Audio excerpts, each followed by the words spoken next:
Hello நண்பர்களே, எல்லாருக்கும் அனைவருக்கும் காலை வணக்கம். டுடே லஞ்ச் என்னென்னு பார்க்கலாம். எப்பயும் போல் சுட சுட சாதம் இல்லாமல் இன்றைக்கி வந்து பத்தலன்னு தயிர் சாதங்க.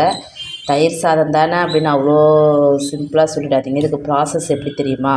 சாதம் வடிச்சிட்டு சூடுலேயே சாதத்தை உப்பு போட்டு நல்லா மசிச்சுட்டு மற்ற வச்சு அதுக்கப்புறம் சாதம் வடித்த தண்ணி அதில் ஊற்றி அதையும் ஒரு கிண்டிட்டு அது நல்லா ஆறுனதுக்கப்புறம் தயிரை வந்து மிக்சியில் போட்டு ஒரு அடி அடித்து கட்டி தயிரை அது கூட ஆறின பாலை ஊற்றி ஒரு அடி அடிச்சுட்டு அதை ரெண்டுத்தையும் மிக்ஸ் பண்ணி சூடு சாதம் ஆறுனதும் இந்த மாதிரி பண்ணிங்கன்னா தலைன்னு வருங்க.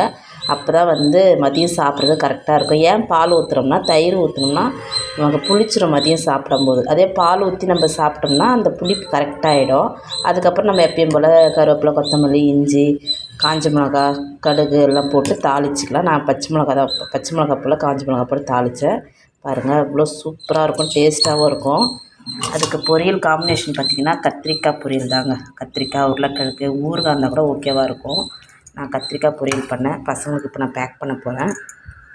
பசங்களுக்கு லஞ்ச் பேக் பண்ணிட்டு இன்றைக்கி ஸ்நாக்ஸ் அவங்களுக்கு வந்து பார்த்திங்கன்னா கொய்யாக்காய் கொடுத்து அனுப்பிச்சிருக்கேன். அவ்வளோதான் ஃப்ரெண்ட்ஸ். இந்த வீடியோ பாருங்கள், பிடிச்சிருந்தா லைக் பண்ணுங்கள், ஷேர் பண்ணுங்கள் அண்ட் சப்ஸ்கிரைப் பண்ணுங்கள் அண்ட் சப்போர்ட் பண்ணுங்கள். உங்கள் வீட்டில் இன்றைக்கி என்ன சாப்பாடுன்றதை கண்டிப்பாக கமெண்ட் பாக்ஸில் கமெண்ட் பண்ணுங்கள். இன்றைக்கி ஆடி முதல் வெள்ளி, யாரெல்லாம் என்ன நெய்வேத்தியம் வச்சு படைப்பீங்கன்னு சொல்லுங்கள். ஓகேவா? பாய்.